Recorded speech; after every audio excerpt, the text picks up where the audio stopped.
요즘은 코인 투자가 정말 흔해졌습니다. 국내에서 거래 가능한 이용자가 약 970만 명, 거의 1000만 명에 달하죠. 그런데 많은 분들이 이렇게 생각합니다. 코인 세금은 2027년부터라며 지금은 상관없겠네. 이 말은 절반만 맞습니다.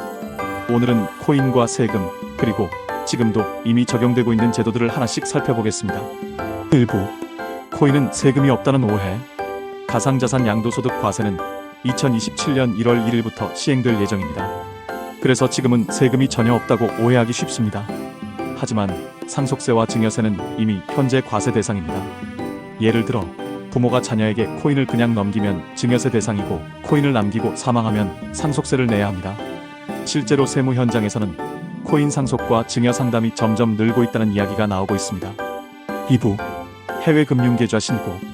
두 번째로 중요한 제도는 해외 금융계좌 신고입니다. 바이낸스, 코인베이스 같은 해외 거래소 계좌를 보유하고 있다면 해당 연도 월말 기준 잔액이 합산 5억 원을 한 번이라도 넘으면 다음해 6월에 반드시 신고해야 합니다. 이 신고를 놓치거나 적게 신고하면 과태료가 부과될 수 있습니다. 원칙적으로는 미신고 금액의 10%이고 한도는 10억 원입니다. 만약 미신고 금액이 50억 원을 넘으면 형사처벌이나 명단 공개까지 가능해집니다. 따라서 나는 몰랐으니 괜찮다는 생각은 통하지 않습니다. 국세청은 매년 6월 신고가 끝난 뒤 신고 내역을 검증하고 과태료를 부과할 수 있습니다. 3부. 콜드월렛과 익명성의 한계.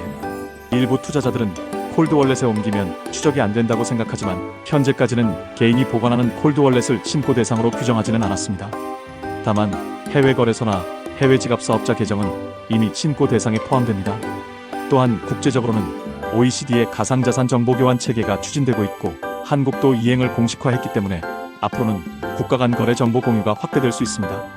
국내 거래소도 금융정보분석원에 보고하고 있으며 이 정보가 세무당국과도 연계될 가능성이 있다는 점을 기억하셔야 합니다. 4부. 자금 출처 조사. 코인으로 큰 수익을 내어 고가의 부동산을 구입한다면 국세청은 자금의 원천을 확인할 수 있습니다. 양도소득세가 아직 유예돼 소득금액 증명에는 영원으로 나올 수도 있지만 그렇다고 해서 문제가 없는 건 아닙니다. 투자자는 거래 내역과 코인을 취득한 시점, 시드머니의 출처를 명확히 증빙해야 합니다. 만약 부모에게서 받은 돈이라면 증여세가 부과될 수 있고, 빌린 돈이라면 차용증과 이자, 지급 내역 같은 객관적인 증빙이 필요합니다. 법에는 취득가액의 20% 또는 2억 원 중 작은 금액까지는 소명을 면제해주는 특례가 있지만 그 이상은 증여로 추정될 수 있습니다. 5부. 현금 증여 vs 코인 증여. 자녀에게 코인을 증여할 때도 방법에 따라 세금이 달라질 수 있습니다. 현금으로 증여하면 그날 기준 금액이 과세 표준이 됩니다. 코인으로 직접 증여하면 증여일 전후 한 달간의 평균 가격을 기준으로 과세가액이 정해집니다. 따라서 상승장에서는 평균가가 높아져 세부담이 커질 수 있고, 하락장에서는 반대로 세부담이 줄어들 수도 있습니다. 같은 금액이라도 어떤 방식과 시점으로 증여하느냐에 따라 세금 차이가 크게 날 수 있습니다. 6부. 제도 변화와 시장. 앞으로는 법인 계좌도 단계적으로 허용될 예정입니다. 비영리법인이나 공공기관에는 이미 일부 허용됐고, 상장사나 전문 투자법인은 시범적으로 열 수 있도록 추진되고 있습니다. 일반 법인까지 확대되는 로드맵도 나와 있습니다. 국내 코인 시장은 이미 대중화 단계입니다. 2024년 말 기준 거래 가능한 이용자는 약 970만 명, 일평균 거래 규모는 7조 원 이상, 전체 시가총액은 100조 원을 넘는 수준에 이릅니다. 7부. 결론. 정리하겠습니다.